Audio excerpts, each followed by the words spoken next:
ప్రభు ఈ లోకంలోకి వచ్చి తమ చివరి రక్తపు పొట్టు వరకు కూడా కాల్చినటువంటి కారణం ఏంటనగా నిన్ను ప్రేమించే అని ఈ లోకంలోకి వచ్చారు.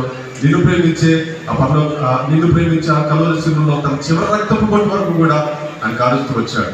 ఇప్పుడు ప్రశాంత్ వాసంతిని వివాహం చేసుకోవడానికి ఒక మంగళసూత్రాన్ని ఇచ్చి ఎలాగైతే తన సొత్తుగా తన దానిగా చేసుకుంటూ వచ్చాడో, యేసుక్రీస్తు ప్రభువు కూడా మనందరూ తన సొత్తుగా ఉండాలని, ఆయన కొరకు మనం ఉండాలి అనండి అని యేసుక్రీస్తు ప్రభువు చేసింది ఏంటో తెలుసా? మనకి వెండి బంగారాలు లేదు, వెండి బంగారాలు ఇచ్చి మనల్ని కొనుక్కోలేదు, కానీ తన ప్రాణమే మన కొరకు అర్పించి మనందరినీ కూడా కొనుక్కున్నారు. అయితే ఈ సంఘము ఎవరైతే ఉన్నారో మనందరూ కూడా ప్రభువుతో ఉండాలి. ఆ రెండవ వివాహంలో యేసుక్రీస్తు ప్రభువుతో చేసుకోబోయే ఆ వివాహంలో ఉండాలి అనేది దేవుని కోరిక. గమనించండి, ఈ భూలోక సంబంధమైన వివాహంలోనే మనం ఎంత సంతోషిస్తున్నాం, ఎంత ఆనందిస్తున్నాం. ఈ భూలోక సంబంధమైన వివాహంలోనే ఇంత ఆర్భాటాన్ని మనం చూస్తున్నాం. ఈ భూలోక సంబంధమైన వివాహంలోనే మనం ఇంత సంతోషకరమైనటువంటి వాతావరణాన్ని మనం చూస్తున్నాం.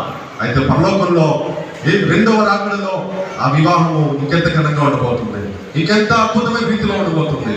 అయితే ప్రశ్న ఏంటంటే, ఆ వివాహంలో నువ్వు పాల్పంచుకోవాలంటే, ప్రభుతో ఉండాలి అని అంటే నువ్వేం చేయక్కర్లేదు. యేసు క్రీస్తు ప్రభుని నీ సొంత రక్షకంగా అంగీకరిస్తే చాలు, నువ్వు రక్షించబడతావు. కనుక యేసు క్రీస్తు ప్రభుని లోకంలోకి వచ్చిన కారణము నిన్ను వివాహం చేసుకోవడానికి, సంఘముగా ఆయనతో తీసుకెళ్ళడానికి మనందరినీ కూడా కొనుక్కుంటూ వచ్చారు. కనుక ఇప్పటి వరకు కూడా బహుశా మన ఇష్టానుసారమైనటువంటి మార్గాల్లో మనం తిరుగుతూ వచ్చామేమో. కనుక ఈ సమయంలో దేవుడు మనతో మాట్లాడుతున్న విషయం ఏంటంటే, నిన్ను వివాహం చేసుకోవడానికి అతి త్వరలో ప్రభు రాబోతున్నాడు. కనుక సిద్ధపడి ఉండిన వారు మాత్రమే ఆయనతో ఉంటారు.